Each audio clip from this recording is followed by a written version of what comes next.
Oke, salam jumpa teman-teman sekalian. Pada video kali ini, kita akan belajar dan mempraktekkan pengolahan data menggunakan Many-Facet Trust Model.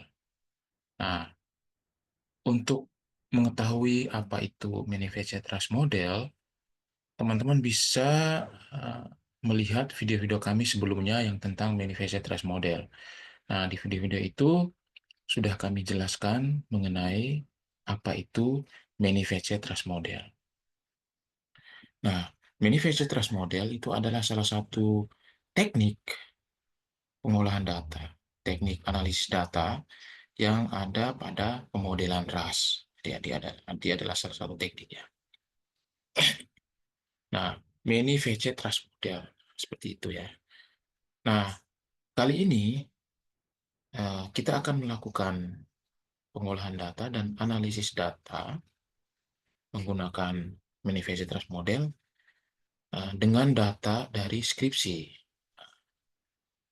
Oke, nah skripsinya itu judulnya ini ya, judulnya peningkatan aktivitas dan hasil belajar siswa tema 6 dengan menggunakan metode kooperatif tipe STAT. Penelitiannya itu di kelas 5 SD ya. Nah, jadi tujuan dari penelitian ini ya, itu adalah untuk melihat apakah ada peningkatan aktivitas dan juga hasil belajar siswa ya dengan menggunakan metode kooperatif tipe STAT. Lalu untuk mengumpulkan data dari aktivitas siswa dan juga hasil belajar siswa, itu peneliti atau penulis skripsi ini menggunakan observasi dan juga apa ya, dan juga tes ya, tes hasil belajar, tes belajar gitu ya. Jadi untuk melihat peningkatan aktivitas ini, itu penulisnya menggunakan observasi. Jadi dia diobservasi lalu kemudian memberikan skor. Kira-kira seperti ini dia. Jadi untuk peningkatan aktivitas itu ada 4 aktivitas yang dinilai ya oleh peneliti ya. Yang pertama itu perhatian siswa dalam mengikuti kegiatan belajar mengajar. Lalu intensitas bertanya siswa dengan guru. Lalu intensitas bertanya siswa dengan siswa.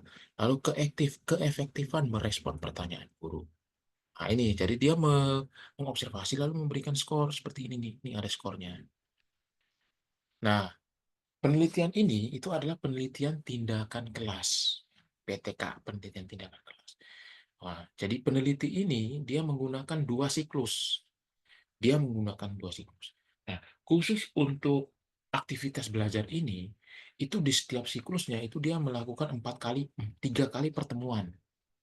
Jadi 3 kali pertemuan, lalu kemudian di setiap pertemuan itu dia melakukan observasi mengenai aktivitas belajar siswa pada kegiatan pembelajaran menggunakan metode STAT. Jadi ada 3 kali pertemuan. 3 kali pertemuan itu dia melakukan observasi. Lalu dia memberikan skor seperti ini dari hasil. Nah, aktivitas yang dia nilai atau dia observasi itu ada 4. Perhatian siswa dalam mengikuti kegiatan belajar mengajar, intensitas bertanya siswa dengan guru, intensitas bertanya siswa dengan siswa, dan keefektifan merespon pertanyaan guru. Lalu skor yang dia berikan itu adalah ini, kriteria penskorannya dari kurang sampai sangat baik. Nah, dari skornya 1 sampai 4. Jadi minimalnya 1, maksimalnya 4. Nah, ini skor yang dia berikan. Nah, jadi kita fokus pada untuk video kali ini kita fokus pada peningkatan aktivitasnya ya. Dan kita tidak akan membahas tentang hasil belajarnya. Nah, untuk hasil belajarnya ini dia menggunakan pretest dan posttest. Jadi setiap siklusnya itu ada pretest dan posttestnya. Jadi seperti eksperimen gitu. Nah, kira-kira seperti itu, teman. Tapi kita tidak fokus di hasil belajar, kita fokus pada aktivitas belajarnya ini. Nah, jadi ini nanti data ini akan kita olah menggunakan Many-Facet Trust Model. Lalu data observasi ini yang berupa skor-skor ini sudah saya tabulasikan seperti ini. Nah, ini tabulasi nanti yang akan tabulasi ini nanti akan kita masukkan ke sintaks untuk kita olah ya di manifest transmodel. Nah, jadi tabulasinya seperti ini, teman-teman. Ada siklus, siswa, pertemuan, aktivitas. Nah, aktivitasnya kan ada 4 ini, 1, 2, 3, 4. Ini skornya. Kita buat seperti ini. Nah, untuk siklusnya ada 2. Siklusnya ada 2. Lalu kemudian pertemuannya kan ada 3. Berarti di setiap siklus ada 3 pertemuan. Nah, ini pertemuan 1, siklus 1. Pertemuan 2, siklus 1. Pertemuan 3, siklus 1. Pertemuan 1, siklus 2. Pertemuan 2, siklus 2. Pertemuan 3, siklus 2. Nah, siswa yang menjadi sampel itu ada 18 orang. Jadi, 18 orang siswa ini adalah 18 orang yang sama yang akan mengikuti pertemuan 1, pertemuan 2, dan pertemuan 3 di setiap siklusnya. Siklus 1 dan siklus 2. Nih, 18 orang yang sama. Lalu kemudian 18 orang ini dinilai. Nah, ini kan 18 orang. 18 orang ya, 18 orang. Nah, untuk pemberian kodenya, itu yang di siklus pertama, ya, di siklus pertama itu kita beri kode 1 sampai 18 nih, 1 sampai 18. Nah, ini siklus pertama, 1 sampai 18. Nah, di siklus yang kedua, kodenya udah berbeda, bukan 1 18 lagi, jadi tapi 19 sampai 36. 19 sampai 36. Nih. Nah, 19 sampai 19 ini ya, 19 ini adalah siswa siswa siswa satu yang ada di siklus pertama. Jadi siswa nomor 19 di siklus kedua ini adalah sama dengan siswa satu di siklus pertama. Begitu, teman-teman ya. Selanjutnya seperti itu. Nah, ini kita buat seperti ini. Nah, itu teman-teman ya. Nah, ini kita sudah buat tabulasi datanya seperti ini. Lalu untuk sintaksnya,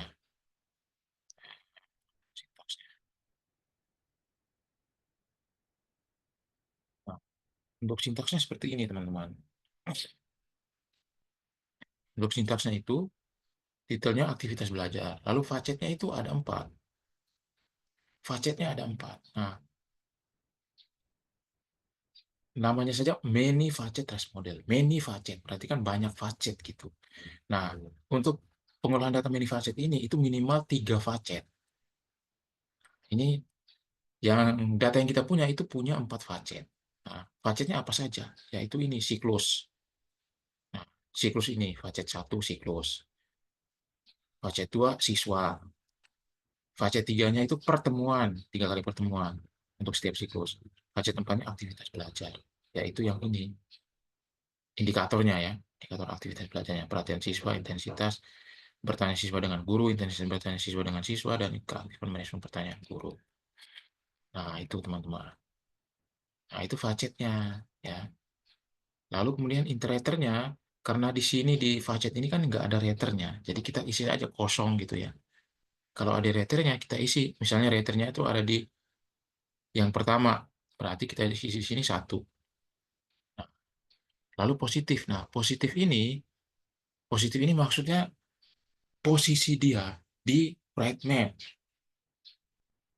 Posisi apa ya? Hierarki ya, bukan hierarki ya. Posisi, pokoknya posisi dia. Misalnya begini, siklus ini kan ada 2. Nah, berarti kan kemungkinan ada siklus yang berada di atas dibanding yang lain. Nah, siklus yang ada di atas itu berarti siklus yang mengalami peningkatan atau aktivitas belajarnya mengalami peningkatan. Nah, maka kita kasih di positif. Nah, di positif ini berarti eh, kalau dia ada di atas berarti dia meningkat, kalau dia di bawah menurun.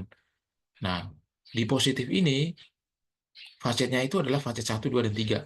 Berarti facet siklus, siswa, dan pertemuan. Itu berarti apa? Berarti kalau misalnya siklus 1 itu ada di atas, berarti siklus 1 itu mengalami peningkatan. Kalau siklus 2 yang ada di atas, berarti siklus 2 yang mengalami peningkatan. Begitupun yang siswa. Siswa itu kalau dia ada di atas dari map itu, berarti dia mengalami peningkatan. Kalau dia ada di bawah, berarti mengalami penurunan tingkat aktivitas. Begitupun dengan pertemuan. Kalau pertemuan itu kalau dia ada di atas, berarti dia meningkat aktivitasnya. Kalau dia ada di bawah berarti menurun. Nah, lalu kenapa aktivitas belajar tuh kok tidak kita masukkan di sini, di positif ini? Nah, aktivitas belajar ini kita akan jadikan dia ini posisinya itu negatif ya, posisinya negatif. Karena dia ini sama dengan item ya. Kalau di RAS itu, kalau item itu kan kalau dia ada di atas itu berarti dia sulit. Kalau ada dia di bawah itu dia mudah. Itu kan. Dia kebalikan dengan yang positif. Kalau positif kan dia ada di atas itu berarti dia meningkat. Kalau dia ada di bawah berarti dia menurun. Nah, kalau yang aktivitas belajar, kalau dia ada di atas berarti itu adalah aktivitas belajar yang sulit dicapai oleh siswa. Kalau dia ada di bawah berarti dia adalah aktivitas yang mudah dicapai oleh siswa. Atau kalau dia ada di atas berarti dia itu diberikan penilaian yang kurang baik. Tapi kalau dia ada di bawah berarti dia diberikan nilai yang baik. Sesuai dengan penilaian yang ini. Nah, sesuai dengan penilaian yang ini. Kira-kira gitu. Atau dengan kesimpulannya, kalau dia ada di atas berarti dia itu sulit dicapai oleh aktivitas yang sulit dicapai oleh siswa. Tapi kalau dia ada di bawah berarti dia itu adalah aktivitas yang mudah sekali dicapai oleh siswa. Berdasarkan penilaian dari observer. Itu ya. Observer ya, observer. Betul. Nah, itu teman-teman. Lalu kemudian model. Nah, model ini maksudnya apa? Kalau teman-teman lihat model ini kan ada tanda tanya ya. Ada 4 tanda tanya. 1, 2, 3, dan 4. Tanda tanya ini mewakili facet. Kan facet kita ada 4. Nah, itu berarti tanda tanya pertama ini adalah siklus. Tanda tanya kedua ini adalah siswa. Tanda tanya ketiga itu adalah pertemuan. Dan tanda tanya keempat itu adalah aktivitas belajar. Itu teman-teman. Lalu teman-teman lihat, itu di belakang tanda tanya itu ada huruf B gitu ya. Nah, di belakang tanda tanya yang kedua berarti siswa itu ada B. Lalu di belakang tanda tanya yang keempat berarti aktivitas itu ada B. Berarti kita ingin melihat bias yang terjadi ketika observer itu memberikan penilaian kepada siswa di setiap aktivitas ya. Di setiap aktivitas. Nanti kita akan lihat apakah ada bias ya. Nah, itu teman-teman.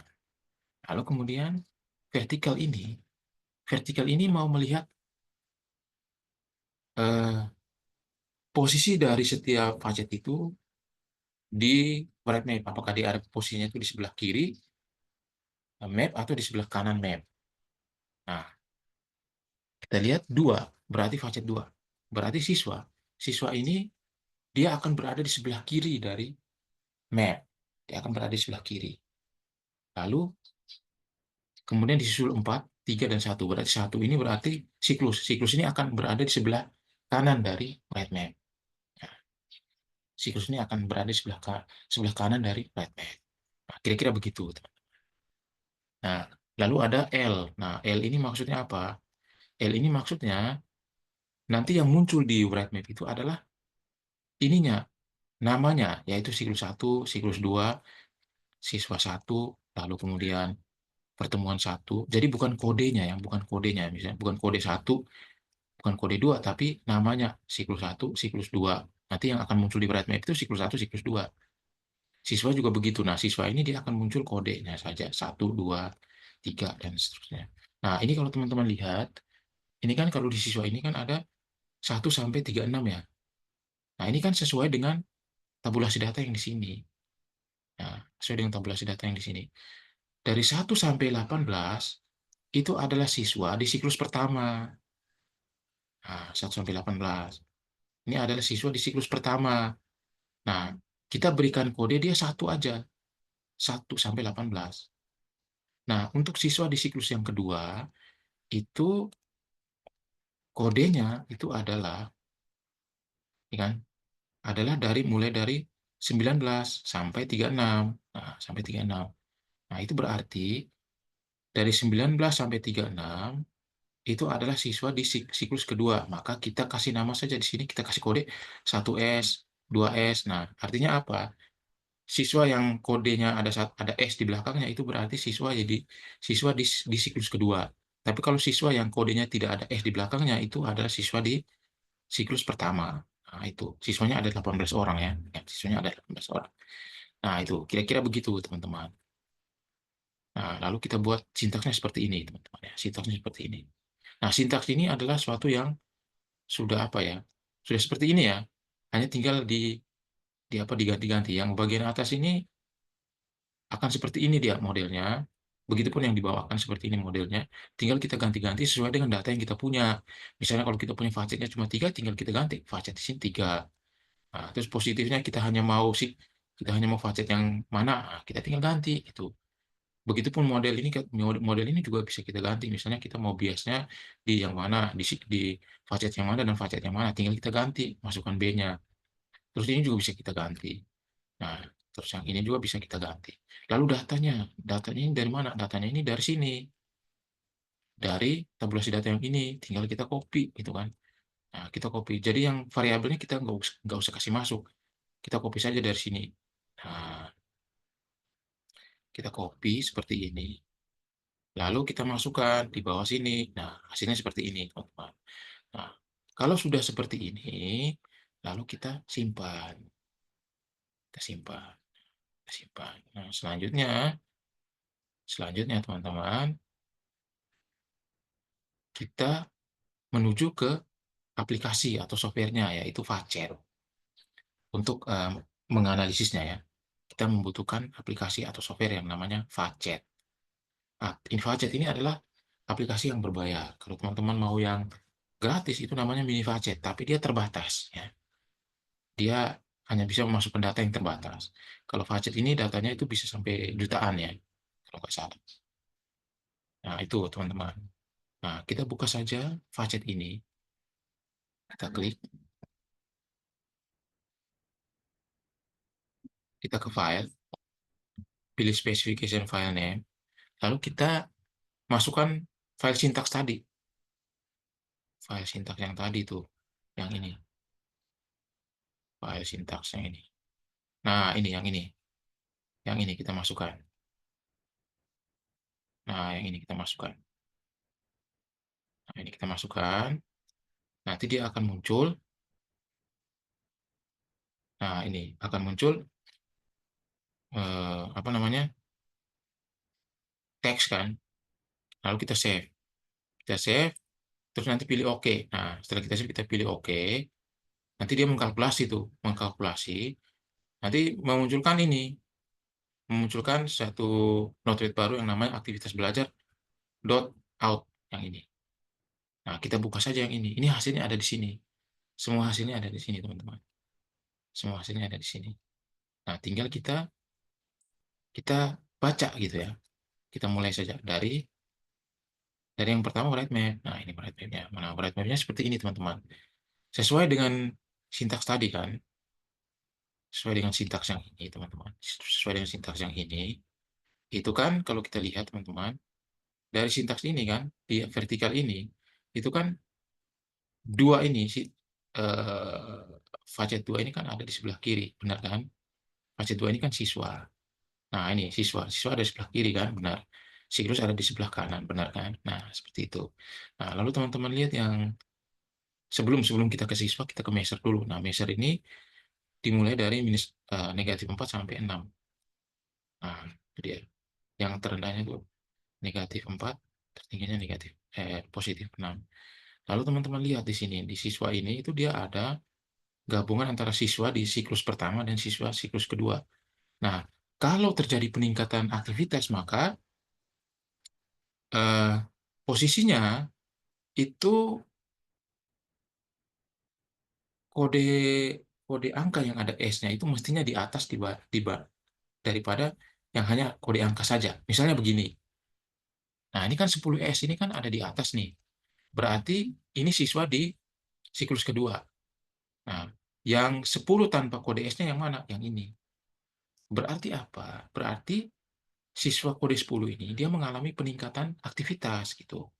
Peningkatan aktivitas karena kan dia meningkat tuh. Dia kan meningkat. Nah, dari 10 yang di siklus pertama dia meningkat di sini. Nah, meningkat. Di 10S-nya kan ada di sini. Berarti dia mengalami peningkatan aktivitas. Nah, kita lihat lagi misalnya yang 2S. 2S ini mana duanya? Duanya kan ini. Nah, 2 itu kan ada di bawah dari 2S. Berarti siswa kode 2 ini mengalami peningkatan aktivitas gitu. Nah, terus kita lihat lagi yang lain, 9S. Mana 9-nya? 9-nya itu ini. Nah, berarti kan siswa ini mengalami peningkatan aktivitas gitu ya, peningkatan aktivitas gitu. Nah, ini peningkatan aktivitas. Nah, kalau kita lihat secara sekilas ya, itu kita lihat bahwa semua siswa ini sebenarnya mengalami peningkatan aktivitas gitu ya. Untuk setiap indikator ini ya, yang mengalami peningkatan aktivitas gitu. Lalu kita lihat yang aktivitas belajar. Nah, aktivitas belajar ini dia itu negatif ya, dia negatif. Berarti kalau yang ada di atas itu adalah yang sulit dicapai. Tapi kalau yang di bawah itu yang mudah dicapai oleh siswa. Berarti apa? Intensitas bertanya siswa dengan guru dan intensitas bertanya siswa dengan siswa itu adalah indikator-indikator aktivitas yang sulit dicapai oleh siswa atau diberikan penilaian yang kurang baik oleh observer. Ya. Nah, ini. Sedangkan perhatian siswa ini adalah indikator aktivitas yang paling mudah dicapai oleh siswa atau diberikan penilaian baik oleh observer. Ini dia. Kira-kira membacanya seperti itu, teman-teman ya. Lalu untuk pertemuan itu positif ya, berarti meningkat ini ya. Dari pertemuan satu yang cuma di sini, meningkat. Di pertemuan dua dia meningkat aktivitasnya. Nah, di pertemuan tiga lebih meningkat lagi. Nah, aktivitasnya lebih meningkat lagi. Begitupun di siklusnya, siklus pertama di sini, siklus keduanya ada di atas, berarti ada peningkatan aktivitas itu. Ada peningkatan aktivitas belajar dari siswa. Nah, berdasarkan ini ya. Dari siklus pertama dia mungkin aktivitasnya kurang terlalu ini, tapi meningkat aktivitasnya itu ketika di siklus kedua. Begitupun di pertemuan satu mungkin aktivitasnya segini saja. Nah, lalu kemudian aktivitas belajarnya meningkat di pertemuan kedua. Lalu kemudian meningkat lagi di pertemuan ketiga. Kira-kira membacanya seperti itu ya. Nah, ini kalau kita melihat mapnya ya, mapnya. Sekarang kita beralih ke fitnya, fit atau tidak jadi dari setiap facetnya. Pertama kita baca dulu yang di siklusnya. Nah, siklus 2 ini kan dia yang tertinggi ya. Nah, nilai measurnya ini negatif 0,09 nilai measurnya. Nah, nanti kalau di laporan nilai measure ini yang dimasukkan. Kalau kita ingin menjelaskan kepada apa ya, kepada yang membaca laporan kita, misalnya dosen atau penguji, kita masukkan nilai measure. Nah, misalnya dosennya bertanya, loh, dari mana kamu tahu siklus 2 itu mereka mengalami peningkatan aktivitas ya dari measure ini. Nah, ini kan measure-nya kan siklus kedua ini measure-nya kan negatif 0,09, lebih tinggi daripada measure dari siklus pertama kan. Siklus pertama itu negatif 1,82. Berarti kan siklus kedua itu lebih tinggi gitu kan nilai measure-nya. Itu berarti ada peningkatan aktivitas dari siswa di siklus kedua seperti itu dibandingkan di siklus pertama. Nah, di tabel ini juga kita bisa melihat model fit-nya. Fit atau tidakkah siklus-siklus ini? Kita lihat dari mean square-nya, lalu Z standar dan point missing correlation. Nah, kita lihat misalnya di mean square-nya itu kan dia nilainya itu mesti di antara 0,5 sampai 1,5. Nah, kalau kita lihat di sini antara siklus 2 dan siklus 1, itu semua nilainya itu nilai mean square-nya itu di antara 0,5 sampai 1,5. Sehingga ini fit ya. Begitupun Z standar, Z standarnya itu di antara negatif 2 sampai 2. Nah, ini kalau kita lihat nilainya kan di antara ya, di antara negatif 2 dan 2. Berarti fit juga. Begitupun point measure correlation, point measure correlation ini yang penting tidak nilainya tidak nol gitu ya. Atau menurut kriterianya itu di antara 0,4 sampai 0,85. Kalau kita lihat ini nilainya sudah tinggi sekali 0,75 sampai 0,68. Berarti siklus ini dia fit ya, fit dengan model. Lalu kita bisa melihat reliabilitasnya. Nah, reliabilitasnya ini tinggi nih, 0,96. Separation-nya juga tinggi, 4,73. Nah, ini reliabilitasnya tinggi. Nah, ini kalau siklus. Nah, kita lihat lagi untuk siswanya. Nah, untuk siswanya ini kalau teman-teman lihat, itu ada nilai minimum. Nah, minimum ini berarti siswa ini dia outlier. Nah, siswa ini siswa outlier. Yaitu siswa 1, 8, 6, dan 16, dan 17. Ini siswa yang outlier. Atau nilainya minimum sekali ya. Mungkin nilainya satu-satu semua ini. Kalau nggak salah. Nah, itu. Jadi ada siswa yang outlier. Nah, lalu kita lihat fit-nya ya. Nah, fit measure-nya. Kita lihat di sini Misalnya siswa 10S ini dia mean square-nya itu kecil sekali, nggak sampai 0,5 itu. Nah, mean square-nya ini tidak sesuai kriteria, tapi set standarnya bagus. Lalu point measure correlation-nya juga bagus ya. Nah, tapi kadang-kadang memang ada yang hanya menggunakan nilai mean square. Nah, kalau kita hanya menggunakan nilai mean square, berarti memang si siswa 10S ini tidak fit ini. Karena nilainya masih di bawah 0,5. Tuh, berarti tidak fit. Selanjutnya itu kita bacanya seperti itu ya. Selanjutnya bisa baca seperti ini. Nah, lalu berikutnya itu kita lihat untuk nah, untuk siswa ini juga ada nilai measure-nya, nah, teman-teman ya. Untuk siswa ini juga ada nilai measure-nya. Nah, ini tabel ini tuh dia sudah mengurutkan ya dari yang measure tertinggi sampai measure terendah.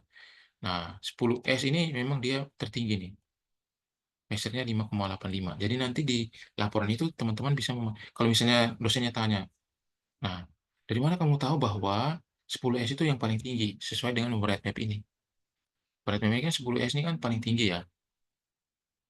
Nah, itu kita lihatnya dari nilai measure-nya nih.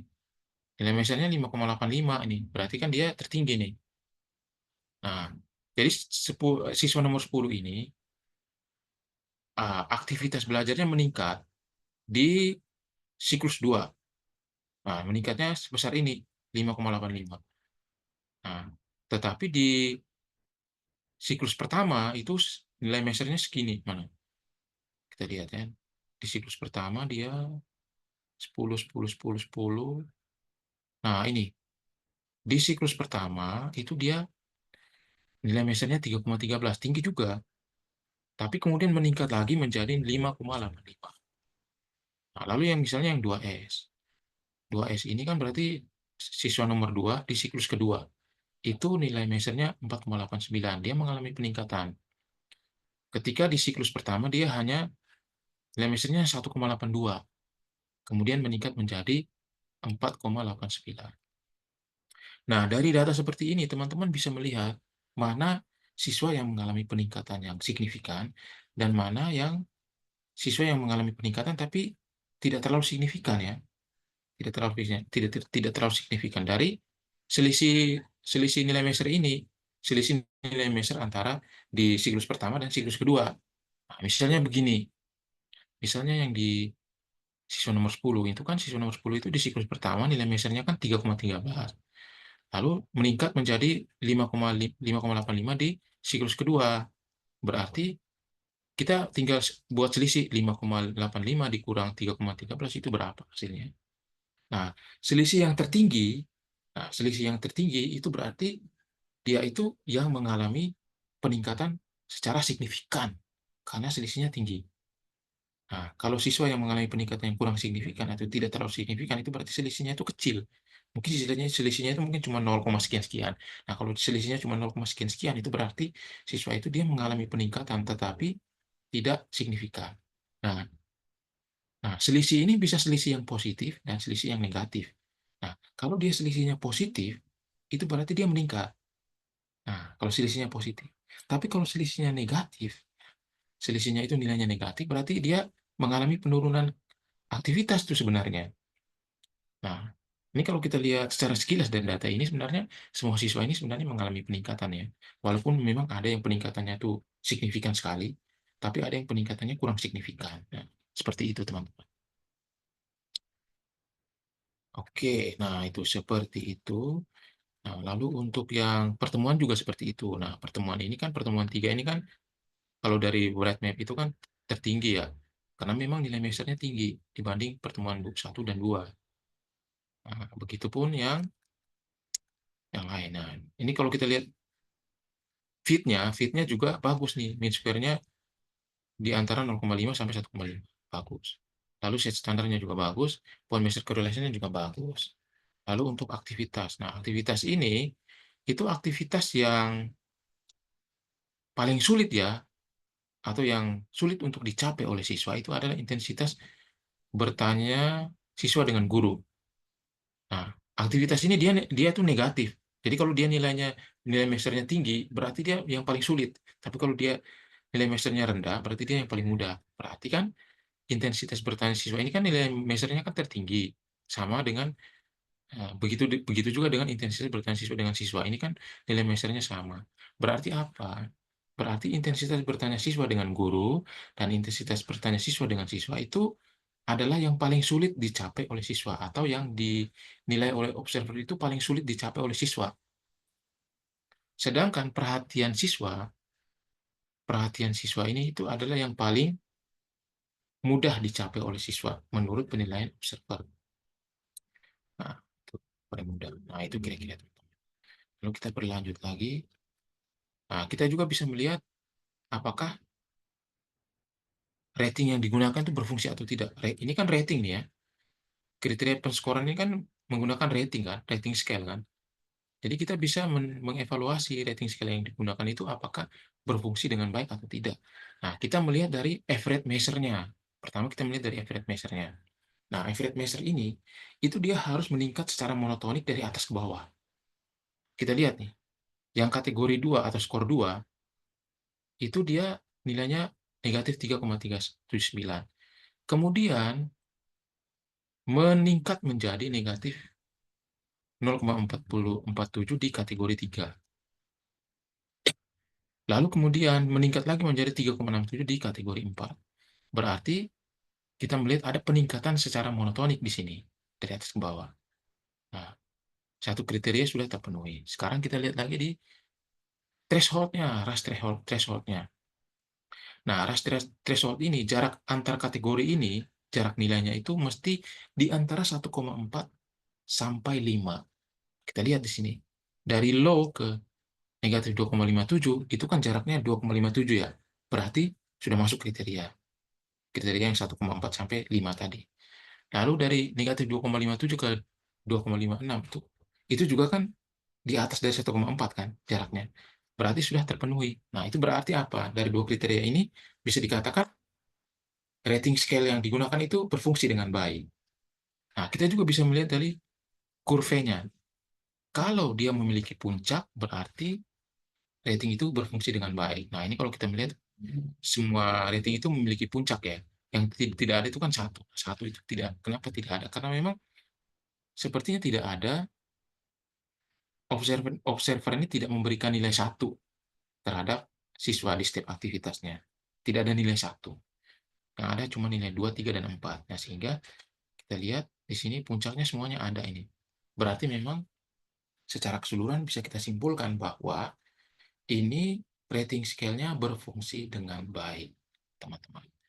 Oke, nah selanjutnya kita bisa melihat lagi di sini ada tabel unexpected unexpected response. Nah, unexpected response ini dia untuk melihat respon-respon yang tidak terduga yang diberikan oleh observer terhadap siswa atau penilaian-penilaian yang tidak terduga yang diberikan oleh observer terhadap siswa di siklus pertama dan kedua untuk setiap pertemuan dan untuk setiap aktivitas belajar. Nah, skor-skornya. Nah, kita lihat nih.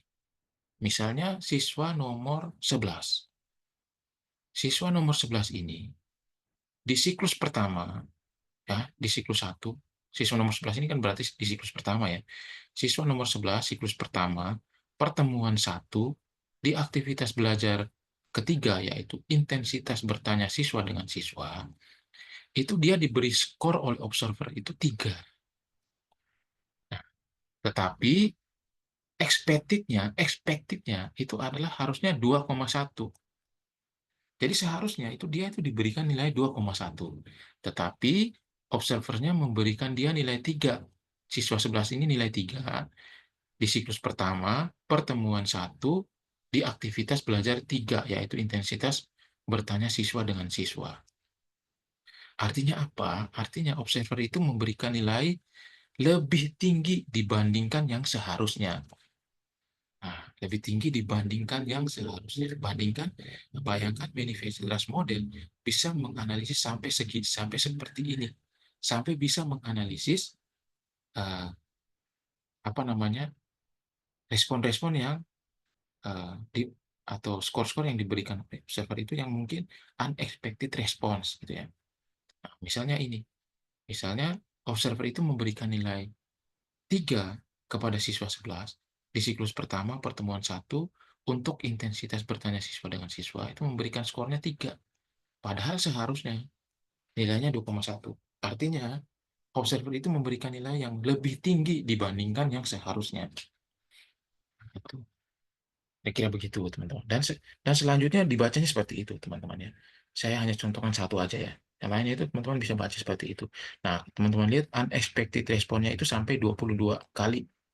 Nih, unexpected respon. Itu, teman-teman ya. Kira-kira seperti itu, teman-teman. Nah, lalu tadi kan kita punya ini. Nah, kita punya ini. Modelnya kan kita buat seperti ini, model. Nah, di mana kita ingin melihat bias yang terjadi ketika observer itu memberikan penilaian pada siswa di aktivitas belajarnya yang ini. Nah, ini. Kita kan memberikan bias B ini kan di uh, pacet 2 dan pacet 4. Berarti siswa dengan aktivitas belajar. Nah, kita ingin melihat apakah ada bias yang dilakukan, bias penilaian dari observer terhadap siswa di aktivitas belajar itu ketika observer itu memberikan penilaian di aktivitas belajarnya. Nah, itu kita bisa lihatnya di sini. Kita ke bawah. Nah, ini teman-teman, yang ini. Nah, kita bisa lihat yang ini teman-teman. Nah, kita lihat misalnya, saya berikan satu contoh ya, cara membacanya. Misalnya ini, siswa 3. Nah, siswa 3 ini, itu diberikan skor total. Nah, siswa ini 3 ini kan berarti siswa di siklus pertama ya. Nah, siklus pertama itu kan punya 3 kali pertemuan. Nah, 3 kali pertemuan. Nah, berarti apa? Observer itu memberikan penilaian untuk siswa 3, memberikan skor untuk siswa 3 di intensitas bertanya siswa dengan guru, nah, itu dia memberikan skor total 6. Berarti kan di setiap pertemuan di siklus pertama, itu berarti dia memberikan nilai 2 itu. 2 terhadap siswa 3 di aktivitas intensitas bertanya siswa dengan guru. Berarti semuanya diberi nilai 2. Makanya kalau di total menjadi 6. Nah, di total menjadi 6. Nah, itu. Padahal seharusnya, ini kan dia observer skornya kan 6. Jadi observer itu memberikan skor 6 total. Padahal seharusnya expected skornya itu 6,62, teman-teman. Nah, padahal seharusnya siswa 3 itu mendapatkan nilai yang seharusnya lebih dari 6 ya, yaitu 6,62.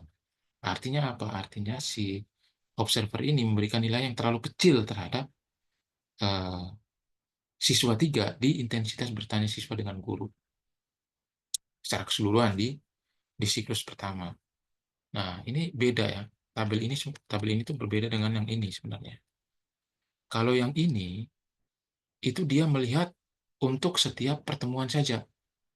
Nah, ini kan untuk setiap pertemuan saja. Misalnya siswa 11 di pertemuan pertama itu untuk aktivitas intensitas siswa dengan siswa itu dia hanya memberikan observer itu memberikan skor 3. Padahal seharusnya 2,1. Jadi ini untuk yang per pertemuan kalau ini. Nah, kalau yang ini untuk total 3 pertemuan di tiap siklus. Nah, misalnya yang ini, yang siswa 3. Siswa 3 ini, itu diberikan skor total 6 untuk intensitas bertanya siswa dengan guru uh, pada uh, pada setiap pada pertemuan itu, pada di siklus pertama ya. Berarti kan kemungkinan si observer ini memberikan nilai untuk setiap pertemuan itu 2 untuk intensitas pertanyaan siswa dengan guru kepada siswa 3. Berarti siswa 3 ini mendapatkan nilai 2 semua itu di tiap pertemuan. Berarti di pertemuan 1 juga 2, pertemuan 2 juga 2, pertemuan 3 juga 2 untuk intensitas bertanya siswa dengan guru. Makanya kalau di total menjadi 6. Padahal seharusnya skornya 6,62. Berarti observernya itu memberikan nilai terlalu kecil terhadap siswa 3. Seharusnya siswa 3 ini mendapatkan skor 6,62. Atau kalau kita totalkan, kalau kita bulatkan itu menjadi 7. Harusnya mendapatkan nilai 7 untuk intensitas bertanya siswa dengan guru di siklus pertama. Nah, kira-kira begitu teman-teman. Nah, selanjutnya itu teman-teman bisa baca seperti itu ya. Cara membacanya seperti itu. Oke, saya kira demikian saja video saya kali ini. Semoga video ini bermanfaat. Terima kasih.